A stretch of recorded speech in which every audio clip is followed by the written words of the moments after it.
যেহেতু নূরের নানুরা বেড়াতে এসেছে, তাই সবাই মিলে আজকে চলে গেলাম রাজবাড়িতে।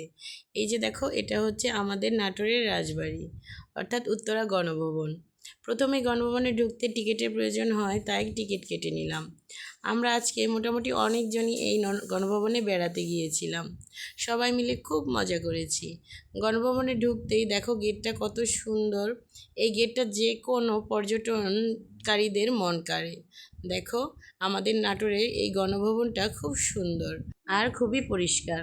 আমার নানা আর বাদল দুইজনেই খুব সুন্দরভাবে হেঁটে আসছেন। দেখো, আমরা সবাই মিলে কতটা মজা করেছি। অনেক সুন্দর মনোরম দৃশ্য আছে, যা এখনও এই ভিডিওতে ক্যাপচার করিনি। দেখো বাচ্চারা কতটা মজা করছে। সবাই মিলে খুব মজা করে আমরা এই নাটোরের গণভবনে আনন্দঘন একটা সুন্দর মুহূর্ত কাটিয়েছি। আর এই যে দেখো, এই দরজাটি ঢুকতে গেলেই খুব সুন্দর একটা ভিউ পাওয়া যায়। আর এই পুকুরে অনেক বড় বড় গজার মাছ সহ আরও অনেক মাছ আছে। আর এর মধ্যে কিছুটা মিনি চিড়িয়াখানা আছে, যার মধ্যে প্রধান ছিল হরিণ।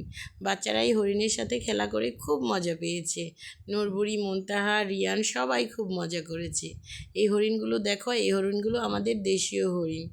এই গণভবনে এই হরিণ, একটা ময়ূর, কিছু ও গিনিপিগ, এই জিনিসগুলোই বাচ্চাদের প্রথম আকর্ষণ। দেখো, সব বাচ্চারাই এই হরিণকে খাবার দেওয়ার জন্য খুবই উৎসুক।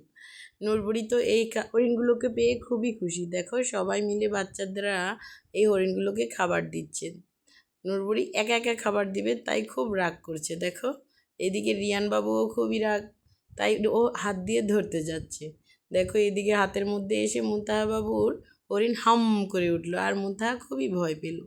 দেখো, রিয়ান বাবুও ভয় পাচ্ছে। এদিকে এসে দেখি ছোট্ট একটা খাঁচাতে আছে একটা ময়ূর। যেহেতু মেঘলা দিন না, তাই আমরা ময়ূরের পাখা ওঠার দৃশ্যটা দেখতে পাইনি।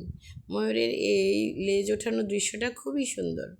আজকের গণভবনে বেড়ানোর ভিডিও এই পর্যন্তই। দেখা হচ্ছে নেক্সট ভিডিওতে। আল্লাহ হাফেজ। আল্লাহ হাফেজ।